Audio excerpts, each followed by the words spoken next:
नमो अरिहन्ताणं नमो सिद्धाणं नमो वायुयाणं नमो वज्रायाणं नमो वै सौसौणं मङ्गलं भगवान् वीरो मङ्गलं गौतमो गणी मङ्गलं कुन्दकुन्दयोजयेन्द्रमस्तु मङ्गलं सर्वमङ्गलमाङ्गल्यं सर्वकल्याणकारकं प्रधानं सर्वधर्माणां जैनं जयतु शासनं जैनं जयतु शासनं सर्वव्यापैकचिद्रूप स्वरूपाय परात्मने स्वोपलब्धि प्रसिद्धाय ज्ञानानन्दात्मने नमः।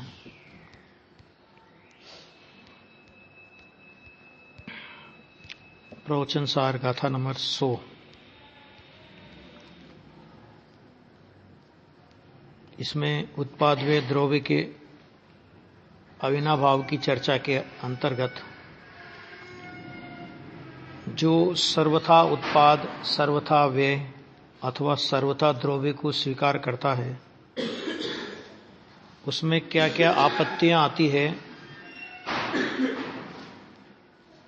ये बात आचार्य भगवान ने अभी अपने सामने रखी है। इसमें अपनी उत्पाद, अकेले उत्पाद को माने तो क्या दोष आएगा, अकेले व्यय को माने तो क्या दोष आएगा, ये चर्चा पूरी हो गई थी। कल थोड़ी ये चर्चा भी हुई थी कि केवल अकेला कोई द्रव्य को ही माने, उत्पाद और व्यय को नहीं माने तो क्या दिक्कत आएगी। 82 पेज।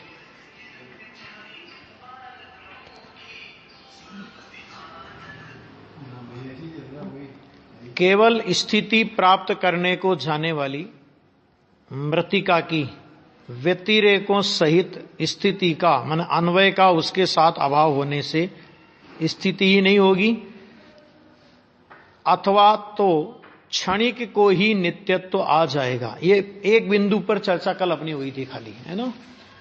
क्या है कि जैसे कोई अकेला स्थिति को मानता है और किसको नहीं मानता, वो उत्पाद और व्यय को अगर वो नहीं मानता, ठीक है, तो उसमें क्या होगा कि केवल स्थिति प्राप्त करने को जाने वाली मृतिका की व्यतिरेकों सहित स्थिति का यानी अन्वय का उसके अभाव होने से, उसमें किसका अभाव हुआ कि व्यतिरेकों का अभाव हुआ। व्यतिरेकों का मैंने उत्पाद और व्यय का उसमें अभाव हुआ, क्यों अकेला स्थिति को मानता है, वो अकेला द्रव्यता को स्वीकार कर रहा है, तो अभाव होने से, उसका अभाव होने से स्थिति ही नहीं होगी। पहली बात तो स्थिति ही नहीं होगी। किसकी स्थिति है, माने कोई न कोई, देखो कोई भी पदार्थ है तो वो किसी न किसी अवस्था में तो रहेगा। क्या कोई भी पदार्थ है, जगत का, विश्व का कोई भी पदार्थ है तो वो पदार्थ किसी न किसी अवस्था में जरूर मिलेगा। है? सोना है तो सोना है तो क्या है, सोना, सोना अकेला सोना, भले वो बिस्किट के रूप में मिले, भले किसी जेवर के रूप में नहीं मिले, लेकिन उसकी कोई न कोई दशा ना हो और वो पदार्थ है, ऐसा कोई पदार्थ नहीं है। तो पहली बात तो उसकी स्थिति ही नहीं होगी, अथवा तो क्षणिक को ही नित्यत्व आ जाएगा।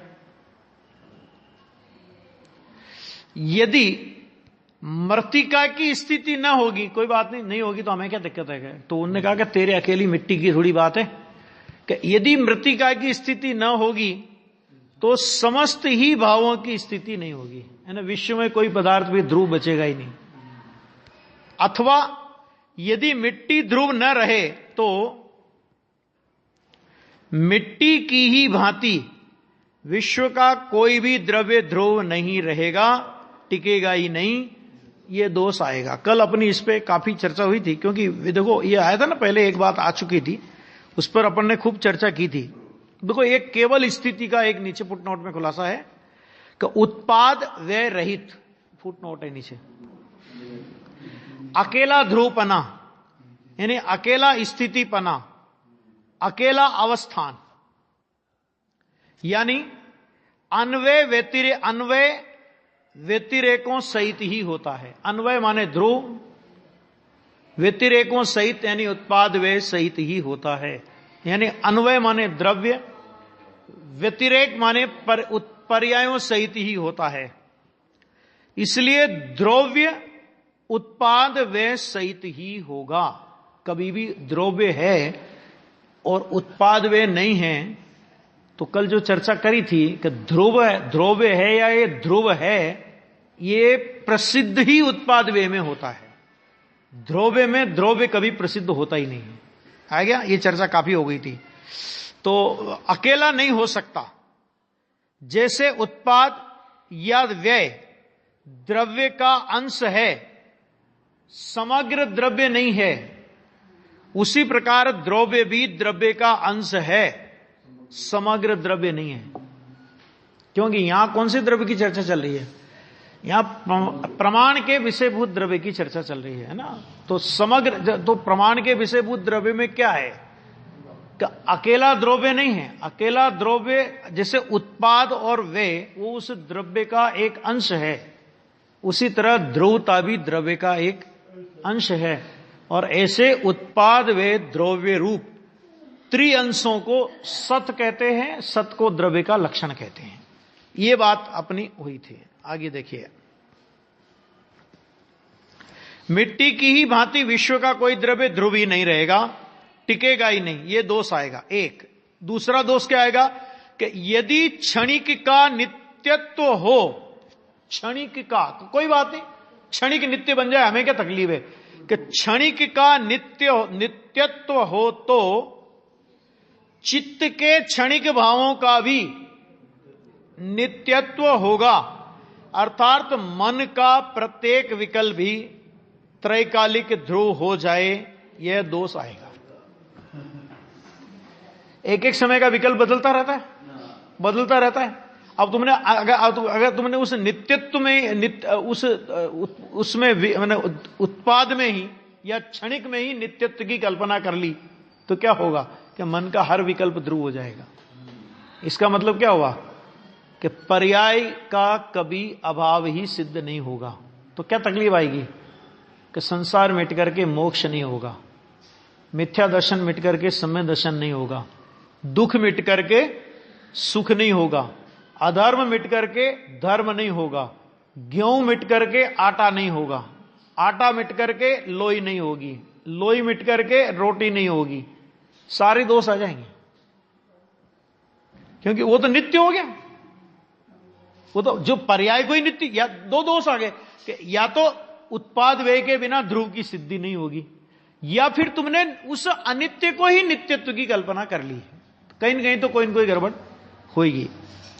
इसलिए क्या करना चाहिए कि द्रव्य को उत्तर उत्तर व्यतिरेकों के सर्ग के साथ, माना आगे आगे की पर्यायें उत्पाद उत्पाद उत्पाद उत्पाद उत्पाद उत्पाद, और पूर्व पूर्व के व्यतिरेकों के संहार के साथ, पूर्व की पर्याय नाश नाश नाश, माना उत्तर पर्याय उत्पन्न पूर्व पर्याय का नाश, उत्तर पर्याय उत्पन्न पूर्व पर्याय का नाश, उत्तर पर्याय उत्पन्न पूर्व पर्याय का नाश, ये क्रम है। तो पूर्व पर्यायों के संहार के साथ और अन्वय के अवस्थान माने द्रव्य के साथ, अन्वय माने द्रव्य, तो अन्वय के अवस्थान के साथ अविनाभाव वाला, यानी एक नहीं हो, उत्पाद नहीं हो तो व्यय और द्रव्य भी नहीं होगा, व्यय नहीं हो तो उत्पाद द्रव्य नहीं होगा, द्रव्य नहीं हो तो उत्पाद व्यय नहीं होगा, उत्पाद व्यय नहीं हो तो द्रव्य नहीं होगा, है ना। ये एक व्यवस्था है, और इस व्यवस्था को अस्वीकार करना वो सर्वदोष है। वस्तु व्यवस्था के साथ छेड़खानी है वो।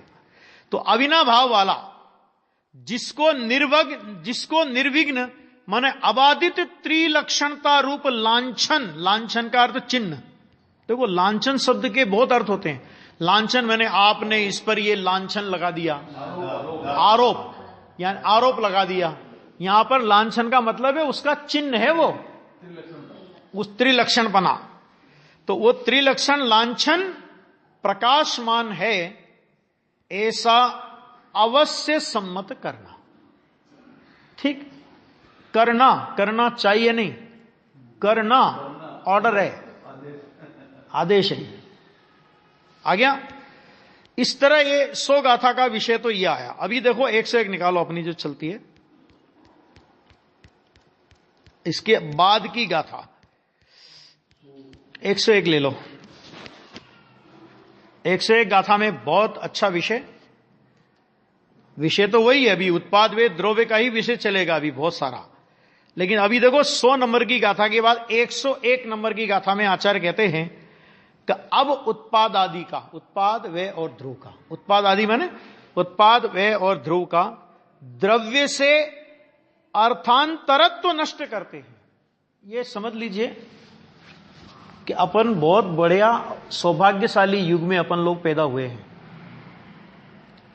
ये जो बातें आचार्य कह रहे हैं ना, तो कोई कपोल कल्पित नहीं है कि ऐसे ही अपनी मन की डींग आगे जा रहे हैं। इस तरह के अभिप्राय जगत में पाए जाते थे। आ गया ख्याल में? आ गया नहीं आ गया? कि ये क्यों लिख रहे, ये छोटी छोटी अपने को क्या लगेगा कि ऐसी बात है, उत्पाद वे द्रव्य अन्य द्रव्य नहीं है, ये क्या बात है? अरे ऐसा है, ऐसे अभिप्राय। ये तो अभी तो बहुत से मत मतांतर चलते थे ना, वैशेषिक न्याय, न्यायिक और न जाने कितने कितने प्रकार के, अभी तो कोई दिखाई नहीं देता। तो ये सारे विपरीत अभिप्राय कुंद आचार्य के जमाने में भी चलते थे, और उनका निराकरण करने के लिए ये सारा जिनागम आचार्य भगवान ने रचा है जी।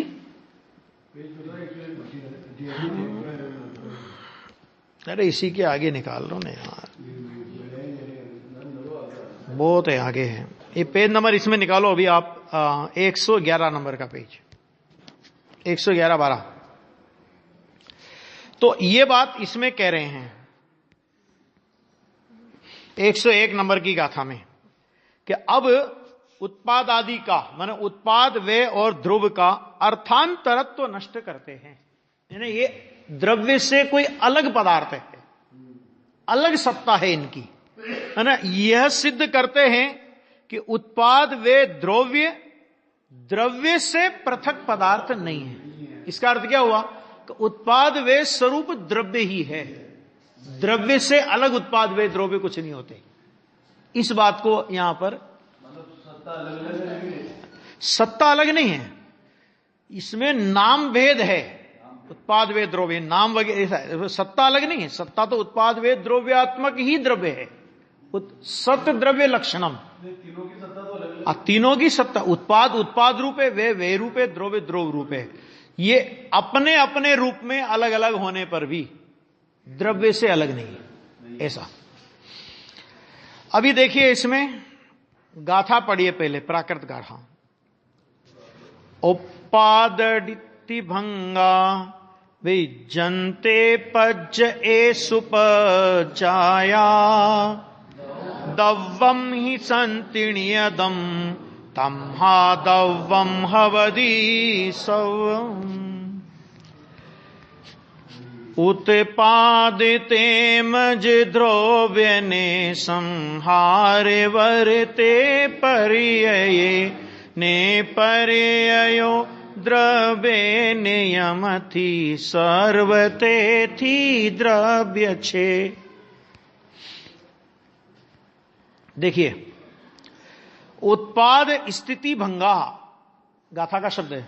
उत्पाद स्थिति भंगा, उत्पाद स्थिति माने द्रव्य, भंगा माने व्यय। उत्पाद द्रव्य और व्यय पर्यायेषु, पर्यायों में वर्तते हैं। अब बोलो ये क्या हो गया? विद्यन्ते माने वर्तते हैं। द्रव्य भी पर्याय में वर्तता है, उत्पाद वे तो पर्याय में वर्तते हैं। यहां तक तो बात समझ में आती है। द्रव्य भी पर्याय में वर्तता है। तो देखो यहां पर्याय शब्द का अर्थ समझ लीजिए पहले तो। पर्याय, क्योंकि एक शब्द के अनेक अर्थ होते हैं, और पर्याय शब्द का जो अर्थ है, जो भेद है उसका नाम पर्याय है। प्रवचन सार की, नियम सार की 14 नंबर की गाथा में यह परिभाषा आई है। देखो 1 मिनट दिखाता हूं मैं।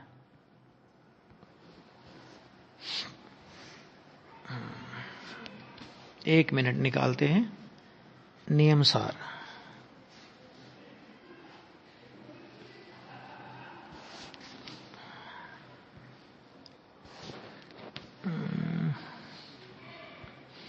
नियम सार की 14 नंबर की गाथा है और 14 नंबर की गाथा में आचार्य देव ने एक पर्याय की परिभाषा दी है।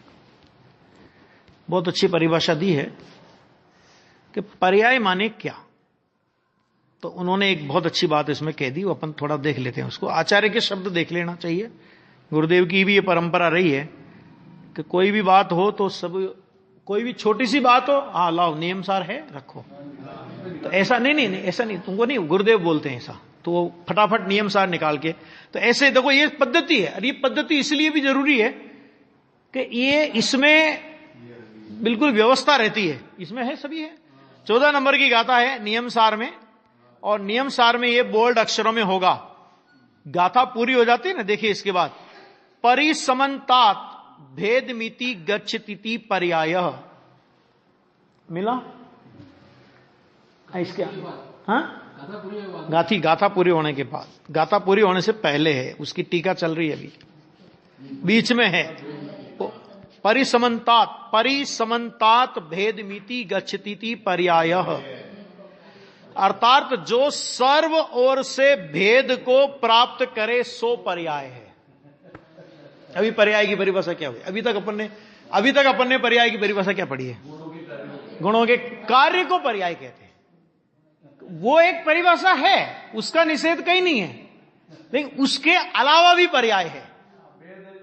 भेद का नाम पर्याय है। एक परिभाषा तो ये कि गुणों के कार्य को पर्याय कहते हैं। अब एक परिभाषा, एक अभेद में जो भेद किया तुमने, वो भी पर्याय है। क्यों?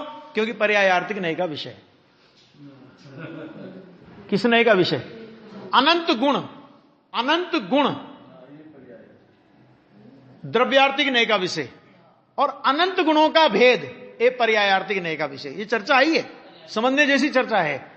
आचार्य देव ने राजवार्तिक में प्रश्न उठाया, विद्यानंदी स्वामी ने, अकलंक स्वामी ने प्रश्न उठाया, श्लोक वार्तिक में भी है प्रश्न। ये प्रश्न उठाया कि जब वस्तु के 3 अवयव हैं, द्रव्य, गुण और पर्याय, 3 अवयव है ना, तो उस वस्तु को ग्रहण करने वाले यानी वस्तु को जानने वाले नय भी 3 होना चाहिए। द्रव्यार्थिक नय, गुणार्थिक नय और पर्यायार्थिक नय। फिर गुणार्थिक नय तो बनाया ही नहीं आप लोगों ने, एक द्रव्यार्थिक नय बना दिया और एक पर्यायार्थिक नय बना दिया। तो फिर गुणार्थिक नय का क्या हुआ? तो आचार्य भगवान ने अभी जो उत्तर दिया वो ध्यान से सुनिए। उन्होंने कहा कि जब हम गुणों को अभेद रूप से विषय करते हैं, क्या कहा? कि जब हम गुणों को अभेद रूप से विषय करते हैं तो वे द्रव्यार्थिक नय के विषय बनते हैं, और जब हम गुणों का भेद करते हैं तो वो पर्यायार्थिक नय का विषय बनता है। इसलिए गुणार्थिक नय नाम का कोई तीसरे नय की आवश्यकता ही नहीं है। यानी गुणों का भेद वो पर्यायार्थिक नय का विषय। इसलिए पंडित जी ने लिखा समय सार की 7वें नंबर की गाथा में, अगर आप लोगों ने देखा हो ध्यान से, तो उसमें लिखा अनंत पर्यायों को एक द्रव्य पी करके बैठा है। ये शब्द का प्रयोग है ना, ये अनंत पर्यायों को। और वहां चर्चा चल रही है गुण भेद की। पर्याय की चर्चा तो 6ठी गाथा में पूरी हो गई, प्रमत्त और अप्रमत्त नहीं, जो एक ज्ञा एक भाव है। तो पर्याय की चर्चा तो 6 गाथा में पूरी हो गई। अभी 7वीं गाथा में पर्याय किधर आई? वहां तो प्रश्न ही है कि चारित्र नहीं, दर्शन नहीं, ज्ञान ज्ञायक शुद्ध है। वहां तो गुण भेद की चर्चा। तो गुण भेद का नाम भी पर्याय है एक। दूसरा, गुणों को सहवर्ती पर्याय कहते हैं। ख्याल में आ गया? एक साथ रहते हैं, सहवर्ती पर्याय। ये शब्द जिनागम में गुणों के लिए आता है। तो जो द्रव्य को यहां पर पर्याय कहा, तो द्रव्य को पर्याय मैंने उत्पाद वे वाली पर्याय की बात नहीं है, वो भेद का नाम पर्याय है। मानो वो एक वस्तु के 3 भेद हैं। एक वस्तु में माने द्रव्य में उत्पाद, व्यय और द्रव, ऐसे 3 प्रकार पड़े। तो जो 3 प्रकार पड़े ना, तो द्रव्य की वो प्रकार किसके हैं? कि वो प्रकार द्रव्य के हैं। तो द्रव्य के प्रकार होने से उत्पाद भी एक अंश हुआ, व्यय भी एक अंश हुआ और द्रव्य भी एक अंश हुआ। इसको यूं कहेंगे कि प्रमाण की अपेक्षा से देखा जाए, वस्तु को जब प्रमाण की अपेक्षा से देखते हैं तो प्रमाण की अपेक्षा से देखने पर उत्पाद, व्यय और द्रव्य ये तीनों अंश हैं, अंशी नहीं। अंशी तो द्रव्य है जिसमें ये तीनों शामिल है, ये प्रमाण की अपेक्षा से। और ये ध्यान रखना कि ये प्रमाण का विषयभूत अंशी दृष्टि का विषय नहीं है, ये पहले ध्यान ले लेना। दृष्टि का विषय नहीं है, प्रमाण का ध्रुव भी दृष्टि का विषय नहीं है। अभी और सुन लो क्या कहा, ध्रुव दृष्टि का विषय है ना, ध्रुव दृष्टि का विषय है ना, लेकिन प्रमाण जिस ध्रुव को ग्रहण करेगा वो ध्रुव दृष्टि का विषय नहीं है। क्या रहेगा? अभी कर रहा हूं खुलासा। क्यों नहीं? क्योंकि प्रमाण में उस ध्रुव के साथ उत्पाद वे अनिवार्य रूप से शामिल है। नहीं आया समझ में? अंश हुआ ना, प्रमाण के लिए प्रमाण की अपेक्षा से तो ध्रुव भी एक अंश है, अंश दृष्टि का विषय नहीं होता। और प्रमाण की ओर से ध्रुव की स्थिति क्या है कि प्रमाण की ओर से ध्रुव की स्थिति भी अंश जैसी है, वो भी उसका एक अंश हुआ। और दृष्टि का विषय ध्रुव जो शुद्ध नय का विषय है कि वो ध्रुव का वही है, लेकिन उस ध्रुव में पर्याय नहीं है, मानो वहां पर्याय की अपेक्षा नहीं है। उस ध्रुव में शुद्ध नय के विषयभूत ध्रुव में पर्याय की अपेक्षा नहीं है, और प्रमाण का विषयभूत ध्रुव होने पर भी वहां पर पर्याय है। इसलिए प्रमाण का विषयभूत ध्रुव दृष्टि का विषय नहीं है, और शुद्ध नय का विषयभूत ध्रुव वो दृष्टि का विषय है। और जो गुरुदेव के समय में जो दृष्टि के विषय के संबंध में जो बहुत सारी लोगों में जो गड़बड़ियां उठी थी ना, गुरुदेव को इतना खुलासा करना पड़ा था। ये आपको घटना होगी सन 76 की, 75 वर्ष के मैंने सन 1975 में आत्मधर्म में एक प्रश्न छपा था, 31वें वर्ष के आत्मधर्म में एक प्रश्न छपा था कि पर्याय रहित अकेले ध्रुव का ध्यान हो सकता है क्या, है ना। और उसका उत्तर ब्रह्मचारी हरि भाई जो गुरुदेव का बहुत सानिध्य किया, लेकिन देखो जीव तीर्थंकर के समूह शरण में जाकर के भी कोरा कैसे आ जाता है, यह प्रसंग मुझे इस प्रकरण से ख्याल में आया कि जीवन भर गुरुदेव के साथ रहे और अंत समय तक गुरुदेव का हाथ उनके हाथ में था। इतना गुरुदेव उनको प्रेम करते थे और वो गुरुदेव को प्रेम करते थे, लेकिन इस मुद्दे पे ठन गई कि नहीं ऐसा नहीं है। तो उनने उत्तर दे दिया उसका कि नहीं, ध्यान सत का होता है और पर्याय रहित कोई सत नहीं होता, इसलिए पर्याय रहित ध्रुव का ध्यान नहीं हो सकता। गुरुदेव ने जब वो आत्मधर्म पढ़ा, कुछ भी चला लो ठीक है, ऐसा है सुधार लेंगे, बाद में ऐसा हो जाएगा, कुछ नहीं। गुरुदेव ने सीधा ऑर्डर कर दिया, कितना ही हरि भाई से प्रेम हो, जिंदगी भर छाती से लगा के रखा गुरुदेव ने, लेकिन उन्होंने ये स्पष्ट कर दिया कि अगले महीने से आत्मधर्म या तो बंद कर दो या इसका संपादक चेंज कर दो। आत्मधर्म में किसी की मन की बात नहीं चल सकती, जो हम बोलते हैं वो इसमें आएगा। आपको जचता है कि नहीं जचता, ये आपकी पत्रिका नहीं है। और अगले महीने से ये नहीं कभी संपादक की व्यवस्था नहीं है तो 2-4 महीने देखें या ऐसा कुछ करें, अगले महीने से संपादक बदल दिया। गुरुदेव ने मना कर दिया कि बंद कर दीजिए, मुझे नहीं चलाना ऐसा आत्मधर्म जिसमें एक भी बात तत्व के विरुद्ध जाती हो। वो भ्रम क्यों हुआ? वो भ्रम ऐसे हुआ कि प्रवचन सार में तो ध्रुव को अंश लिखा है, और प्रमाण का विषय है ना ध्रुव, मैंने ध्रुव प्रमाण में उत्पाद में ध्रुव तीनों आते हैं। अब उत्पाद में द्रव्य प्रमाण में तीनों आए, और ध्रुव भी अंश है, वे भी अंश है, उत्पाद भी अंश है, तो उस वो जो प्रमाण का जो पक्ष जीव को पड़ गया कि उत्पाद वे रहित ध्रुव दृष्टि का विषय। अरे दृष्टि का विषय उत्पाद वे रहित ध्रुव ही है, और वो ध्रुव प्रमाण का विषय नहीं है, ध्यान देना, वो ध्रुव शुद्ध नय का विषय है। ध्रुव में क्या अंतर है? कि ध्रुव में तो कोई अंतर नहीं है ना, क्या बहुत अंतर है। एक ध्रुव में उत्पाद वे की सापेक्षता है, ध्यान से सुनना, बहुत गजब का पॉइंट है ये। एक ध्रुव में उत्पाद वे की सापेक्षता है और एक ध्रुव में उत्पाद वे की निरपेक्षता है। उत्पाद वे निरपेक्ष ध्रुव दृष्टि का विषय है, उत्पाद वे सापेक्ष ध्रुव दृष्टि का विषय नहीं है, भले ध्रुव है। हाँ। दृष्टि के विषय में उत्पाद में ध्रुव नहीं आए, माने उत्पाद में आएगा ही नहीं, माने शुद्ध नए, शुद्ध जीव तत्व कह लो उसको, जो भी जिस नाम से, लेकिन उस शुद्ध नए, जीव तत्व में पर्याय है। हाँ, तो शुद्ध नए का विषय, उसको अपने गुरुदेव की भाषा में बोलेंगे तो शुद्ध नए का विषय, मतलब आगे जम भी तो उसी को शुद्ध नहीं बोल दिया है?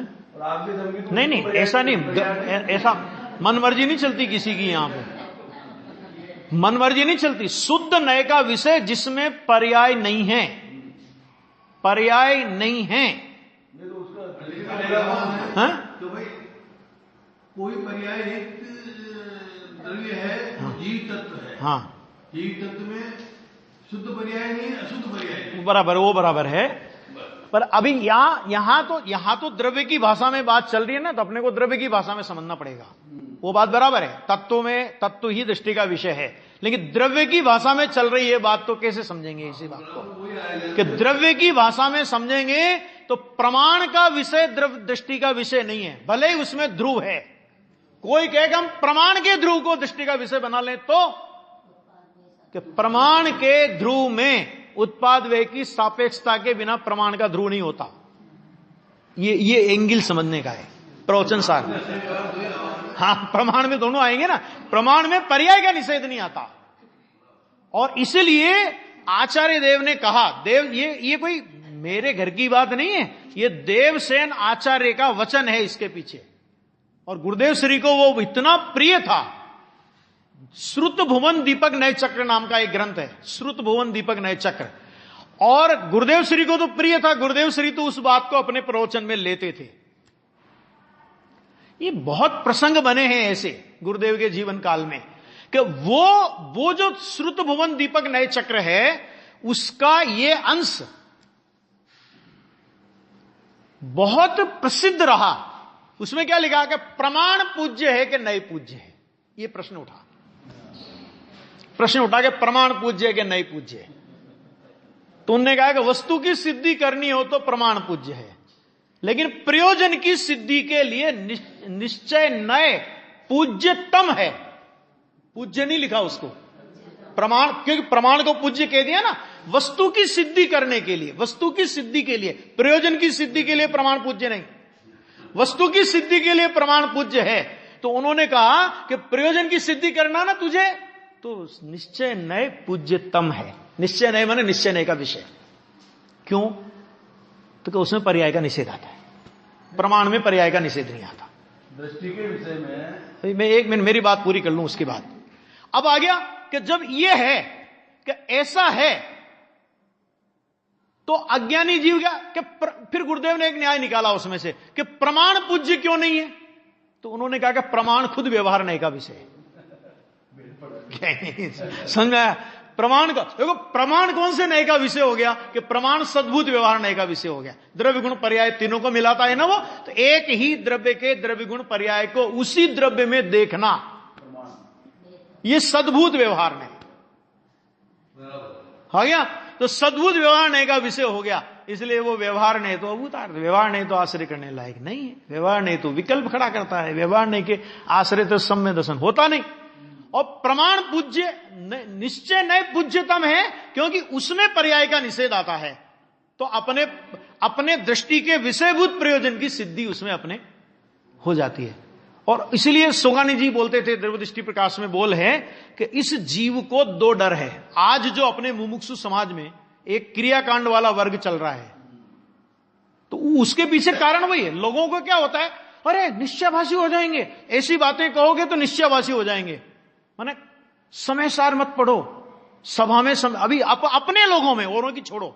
नाम भी ले सकता हूं मैं, लेकिन नाम लेने में कोई फायदा नहीं है। कोई डर भी नहीं है मुझे, कोई डर भी नहीं है कि डर है किसी का।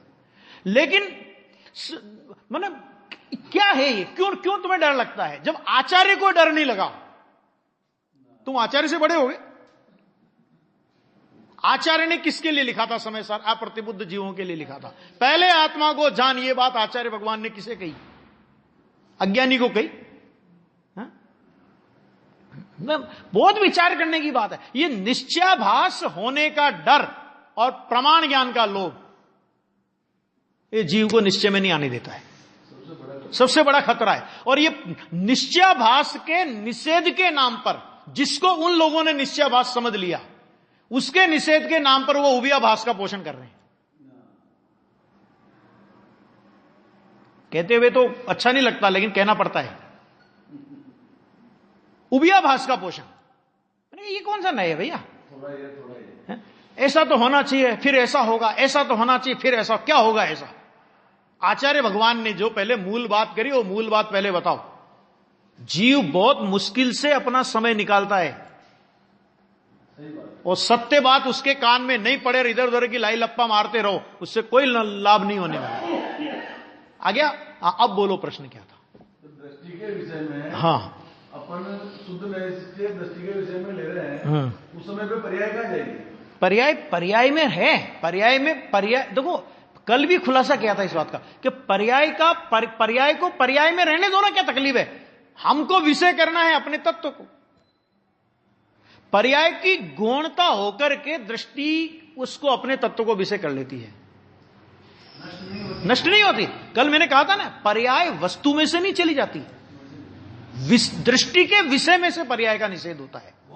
गौण होते मतलब वो दिखाई नहीं देती। हाँ, वस्तु में है, दृष्टि के विषय में तो नहीं है, वस्तु में है। क्या कहा? हाँ, बस वही तो अब क्या दिख रहा है तेरे को, बता दे। वो अर्जुन, वो लक्ष्य भेद है। दृष्टि का विषय माने लक्ष्य भेद। सब होने पर भी ज्ञान सब जाने, ये मजदूरी सारी ज्ञान करता है, दृष्टि नहीं करती। दृष्टि तो सीधी अपने विषय में पसरती है। ये मैं कुछ नहीं दिखता मेरे को, यही दिख रहा है। आओ, किधर लगाना निशाना, किधर लगाना? तो गुरुजी ने कहा वहां लगाना, कि वो उसके अलावा कुछ नहीं दिख रहा। तो मैं आपसे पूछता हूं, इसके अलावा कुछ नहीं दिख रहा, ये उसने बिना देखे कह दिया क्या? नहीं आया समझ में, है ना? अरे ज्ञान में सब विवेक चलता है भैया। पर्याय है ऐसा, वो सारा विवेक ज्ञान कर लेगा। दृष्टि को तो दृष्टि के विषय में पसरने दो। आ गया समझ में? आया ना? ये है। तो प्रमाण का ध्रुव दृष्टि का विषय नहीं है, शुद्ध नय का ध्रुव दृष्टि का विषय है। आगे बात समझ में क्यों आई? ये बहुत मार्मिक पॉइंट है, और मेरे ख्याल से अभी तक मैंने जहां जहां भी स्वाध्याय कराया, ये बिंदु आज पहली बार उठाया है। हाँ कि प्रमाण ध्रुव, देखो ध्रुव में तो कोई अंतर, हाँ वो ध्रुव, वो भी ध्रुव, हाँ ध्रुव तो सब है, लेकिन ध्रुव में क्या अंतर है कि एक ध्रुव में उत्पाद व्यय की सापेक्षता है, माने उत्पाद व्यय के बिना का ध्रुव नहीं है। वो प्रमाण का ध्रुव जो है ना, वहां उत्पाद व्यय बिना का ध्रुव नहीं है। और दृष्टि का विषयभूत जो ध्रुव है, वो उत्पाद व्यय से निरपेक्ष ध्रुव है। मानो वो, इसका मतलब ये समझ लो कि वो निरपेक्ष ध्रुव दृष्टि का विषय है। अरे सापेक्ष ध्रुव भी दृष्टि का विषय नहीं है, तो परिणाम तो दृष्टि का विषय कहां होंगे? आगे बात। हाँ जीव द्रव्य और जीव तत्व की परिभाषा है। हाँ वो बराबर है। जीव तत्व है लिखो बिना पर्याय, बराबर है। वो पंडित जी पढ़ाते थे ना, बिना पर्याय का जीव, वो जीव तत्व। पंडित जी ने पढ़ा है ना, वो जीव तत्व और जीव द्रव्य में क्या अंतर है ना? जीव द्रव्य में सभी द्रव्य आ गए, जीव तत्व में अकेला तत्व आया। जीव, अच्छा विश्व में जीव तत्व, और वो बिना पर्याय का, अकेला तो बिना पर्याय का। क्यों बिना पर्याय? अच्छा अभी बिना पर्याय, अब मैं आपसे पूछता हूं, बिना पर्यायों का जीव तत्व में बिना पर्यायों का जीव तत्व क्यों आया? अभी मेरा प्रश्न, ये तो चर्चा है, बिना पर्यायों का क्यों आया? 50 साल पहले भी आज भी यार। हाँ बराबर। अब अभी बिना पर्यायों का क्यों? प्रश्न अभी है नहीं, ऐसे थोड़ी उत्तर, ऐसे नहीं, बिना पर्यायों का क्यों? जीव तत्व में बिना पर्यायों का जीव तत्व क्यों लिया? बिना पर्यायों का जीव क्यों लिया? बताओ। अभी बताएंगे। तो देखो भैया, देखो सुनो कि पर्यायों के दो प्रकार, विकारी और अविकारी। विकारी पर्यायों के लिए आश्रव, बंध और पुण्य पाप तत्व हैं, और निर्विकारी पर्यायों के श्रम, निर्जरा और मोक्ष तत्व है। अब तुम कौन सी पर्याय को जीव में मिलाना चाहते हो, बता दो। पर्याय के कोई प्रकार ही नहीं, पर्यायों के प्रकार दो ही है ना। विकारी पर्यायों का समुदाय आश्रव, बंध, पुण्य पाप में गया, और निर्मल पर्यायों का समुदाय प्रारंभ से लेकर पूर्णता तक की निर्मल पर्याय, वो सम्मण, निर्जरा और मोक्ष में गई। अभी कौन सी पर्याय बची जिसको आप जीव तत्व में मिलाओगे? तो तत्व खत्म हो। तो मिलती नहीं ना, मिलती नहीं। अच्छा, अब विश्व में जीव तत्व कितने? एकमात्र में जीव तत्व। क्यों? क्योंकि बाकी के सब अजीव तत्व में जाते हैं। आ गया? बहुत अच्छी बात है, बहुत बढ़िया।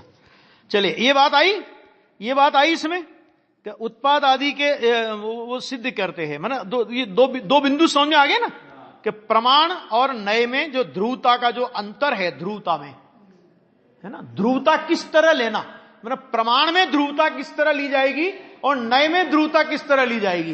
इसलिए प्रमाण की विषयभूत ध्रुवता, वो ध्रुवता होने पर भी दृष्टि का विषय नहीं है।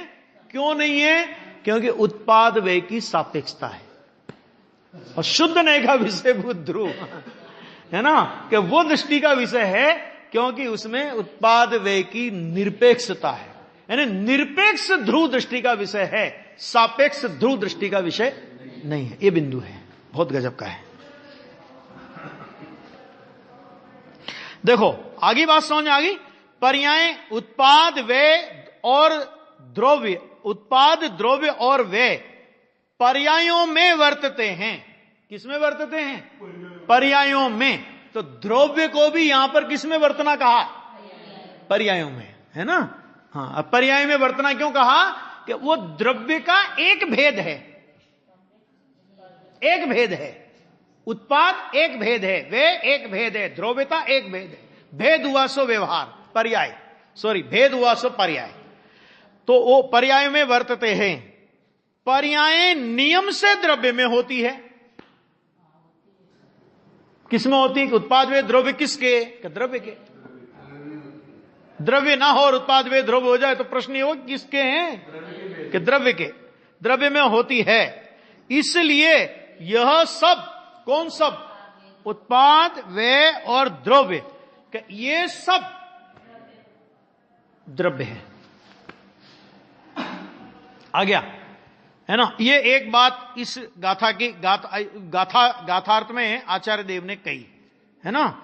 ये भी लंबी गाथा है। चलो भावार्थ लो पहले इसका, फिर इसकी टीका शुरू करेंगे, क्योंकि इसमें बहुत अच्छा उदाहरण है। पहले भावार्थ ले लीजिए।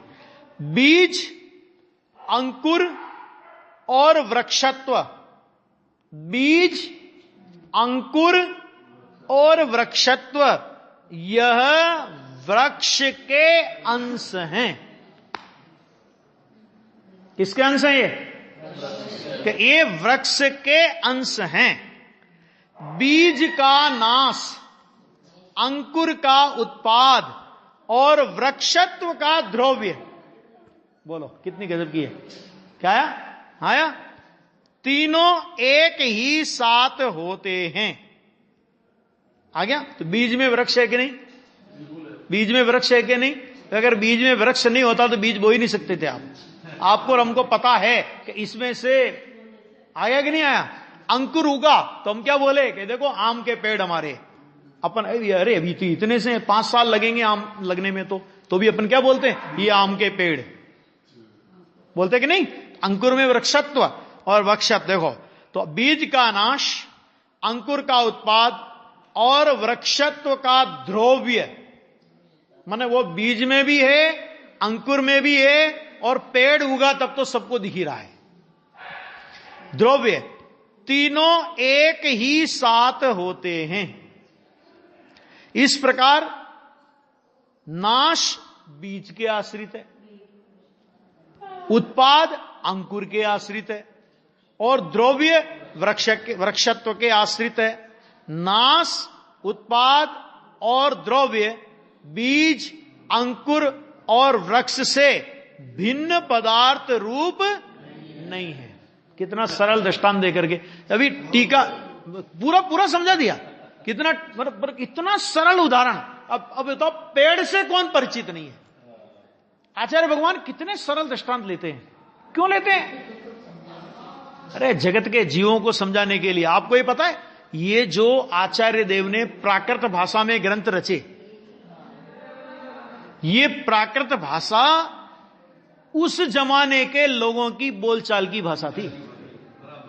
बोलो कितनी करुणा थी आचार्य भगवान को। लोकल भाषा हो गई। लोकल भाषा, बोलचाल की भाषा में आचार्य देव ने शास्त्र लिखे। लोकल भाषा में प्यारी लगे, लोकल भाषा फटाफट समझ में आती है उनको अपनी बात, अगर वहां समझ में आता है। हाँ बराबर है ना। हाँ, तथा बीज, अंकुर और वृक्षत्व भी वृक्ष से भिन्न पदार्थ रूप नहीं है, इसलिए यह सब एक वृक्ष ही है। इसी प्रकार नष्ट होता हुआ भाव, तीनों भाव है ना, मैंने चर्चा आई थी ना अपनी, उत्पाद को भी भाव कहते हैं, व्यय को भी भाव कहते हैं, द्रव्य को भी भाव कहते हैं। तो देखो, नष्ट होता हुआ भाव, उत्पन्न होता हुआ भाव और द्रव्य भाव सब द्रव्य के अंश है। नष्ट होते हुए भाव का नाश, उत्पन्न होते हुए भाव का उत्पाद और स्थायी भाव का द्रव्य एक ही साथ है। आगे मतलब एक ही साथ है, मतलब उत्पाद वे द्रव्य एक तो अलग अलग नहीं है, एक ही साथ है। इस प्रकार नाश नष्ट होने योग्य भाव के आश्रित है, उत्पाद उत्पन्न होते भाव के आश्रित है और द्रव्य स्थायी भाव के आश्रित है। नाश, उत्पाद और द्रव्य उन भावों से भिन्न पदार्थ रूप नहीं है। आगे बात समझ में है ना। जिन्होंने भिन्न पदार्थ की कल्पना की उनका निषेध किया इसने, और वे भाव भी द्रव्य से भिन्न पदार्थ रूप नहीं है। मैंने द्रव्य उनसे भिन्न नहीं और वे द्रव्य से भिन्न नहीं, इसलिए यह सब एक द्रव्य ही हैं। ये 1 से 1 नंबर गाथा का भावार्थ है जो हमने पढ़ा, और इसकी जो टीका आएगी वो टीका पर अपन लोग कल से चर्चा शुरू करेंगे। टीका